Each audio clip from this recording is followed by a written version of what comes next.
Viewers, Facebook scroll করতে করতে চোখ আটকে গেল একটি পোস্টে। আর এখানে একটি ভাইয়া একটি পুরাতন ছবি পোস্ট করে বলতে আছেন, যদি সম্ভব হয় এডিট করে দেন প্লিজ, কৃতজ্ঞ থাকবো। তো আমি ভাবলাম এটা আমি রিপ্লেস করে নতুন ছবিতে রূপান্তর করে দেবো। আর এটা কিভাবে করবো চলুন আমরা আপনাদের দেখাই। ভিউয়ার্স, প্রথমে আমরা ছবিটা ডাউনলোড করে নেব। এখান থেকে ডাউনলোড করার পরে আমরা চলে যাব চ্যাটজিটিপি অ্যাপ্লিকেশনে। আপনারা অবশ্যই এই চ্যাটজিটিপি অ্যাপ্লিকেশনটি ডাউনলোড করে নেবেন। ডাউনলোড করার পরে এটিকে আপনারা ওপেন করবেন। ওপেন করার পরে এরকম একটি ইন্টারফেস দেখতে পারবেন। এখানে দেখতে পাচ্ছেন একটি পিকচার আইকন আছে, এখানে ক্লিক করে দেবেন। এই যে পিকচার আইকন, এখানে ক্লিক করার পরে আপনি গ্যালারি থেকে যে পুরাতন ছবিটি এডিট করতে চান সেই ছবিটি এখান থেকে আপলোড করে দেবেন। আপলোড করার পরে এখন আপনাকে একটি ডেসক্রিপশন লিখতে হবে। আমি আগে থেকে লিখে রেখেছি, এখানে নোটপ্যাডে আমি লিখে রেখেছি, আর এটা এই ভিডিওর ডেসক্রিপশন বক্সে অথবা কমেন্ট বক্সে পিন করে রাখবো, সেখান থেকে আপনারা দেখে দেখে টাইপ করবেন। তো আমি এখান থেকে এই লেখাটি কপি করতেছি। কপি করার পরে আপনি চলে যাবেন চ্যাটজিটিপি অ্যাপ্লিকেশনে। এখানে যাওয়ার পর এই লেখাটা পেস্ট করে দেবেন। পেস্ট করে দেওয়ার পর এই লেখাটা আপনি সেন্ড করে দেবেন। একটা পুরাতন ছবি রিপ্লেস করার জন্য যা যা লেখা দরকার সবকিছু কিন্তু আমি লিখে দিয়েছি। আপনি শুধু এই লেখাটা কপি করে এখানে পেস্ট করে দেবেন। আর এখানে দেখতে পারবেন ছবিটি কিন্তু অটোমেটিক জেনারেট করে দেবে। এখানে উপরে যেরকম ছবি আছে ঠিক সেইভাবে কিন্তু ছবিটা জেনারেট করে দেবে, কোনোরকম ফেজের কোনো পরিবর্তন হবে না। আপনার নেটওয়ার্ক স্পিড যদি হাই হয় তাহলে 1 থেকে 2 মিনিটের ভিতর ছবিটি জেনারেট করে দেবে। দেখতে পাচ্ছেন ইতিমধ্যে কিন্তু ছবিটি জেনারেট করে দিয়েছে। দেখতে পাচ্ছেন ছবিটি কিন্তু একদম ক্লিয়ার করে দিয়েছে এবং একটি ওয়ার্ম টোন দিয়েছে।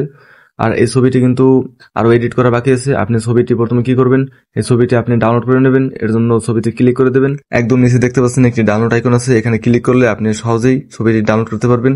এখন আপনাকে একটি অ্যাপ্লিকেশন ডাউনলোড করতে হবে। এর জন্য আপনি চলে যাবেন আপনার মোবাইল থেকে গুগল প্লে স্টোরে। গুগল প্লে স্টোর ওপেন করার পর এখানে সার্চ অপশনে ক্লিক করে দেবেন। তারপর এখানে লিখে দেবেন কালারাইজ।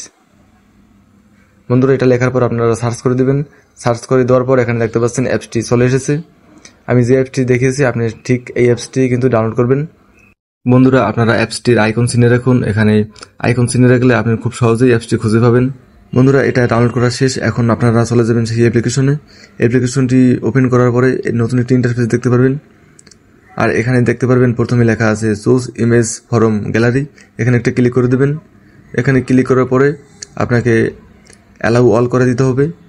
পরবর্তীতে দেখতে পারবেন আপনার গ্যালারিতে নিয়ে যাওয়া হবে এবং এখান থেকে আপনি চ্যাটজিটিপি দিয়ে যে ছবিটি জেনারেট করছেন সেই ছবিটি এখান থেকে আপলোড করে দেবেন। আপলোড করে দেওয়ার পর এখানে নিচে দেখতে পাচ্ছেন লেখা আছে কালারাইজ। এখানে একটা ক্লিক করে দেবেন। এখানে লেখা আছে ওয়াচ অ্যাড ফর ফ্রি কালারাইজেশন। এখানে একটা ক্লিক করে দেবেন। এখানে ক্লিক করার পরে একটা অ্যাড চলে আসবে, আপনি অ্যাডটা সম্পূর্ণ দেখবেন। অ্যাডটি দেখার পর অটোমেটিক কিন্তু আপনার এই ছবিটি কালার করে দেবে। দেখতে পাচ্ছেন ছবিটি কত সুন্দর কালার করে দিয়েছে। আর এরকম আপনি আনলিমিটেড কালার করতে পারবেন যে কোনো ছবিতে। ভিউয়ার্স, এখন দেখতে পাচ্ছেন ছবিটি কত সুন্দর দেখাচ্ছে। আর এই ছবিটি আরও এইচডি করার জন্য আমরা চলে যাব রেনিমি অ্যাপসে। রেনিমি অ্যাপসে যাওয়ার পর এই ছবিটি আমরা এখান থেকে আপলোড করে দেবো এবং এনহান্সে ক্লিক করার পরে এই ছবিটি আরও এইচডি এবং ক্লিয়ার হয়ে যাবে। দেখতে পাচ্ছেন ছবিটি কত সুন্দরভাবে এনহান্স করে দিয়েছে। এই ছিল আগের ছবি আর এই ছিল পরের ছবি। দেখতে পাচ্ছেন কতটা পরিবর্তন। আর হ্যাঁ, এই রেনিমি অ্যাপ সহ যাবতীয় প্রিমিয়াম অ্যাপস আপনি আমাদের টেলিগ্রাম গ্রুপে পেয়ে যাবেন।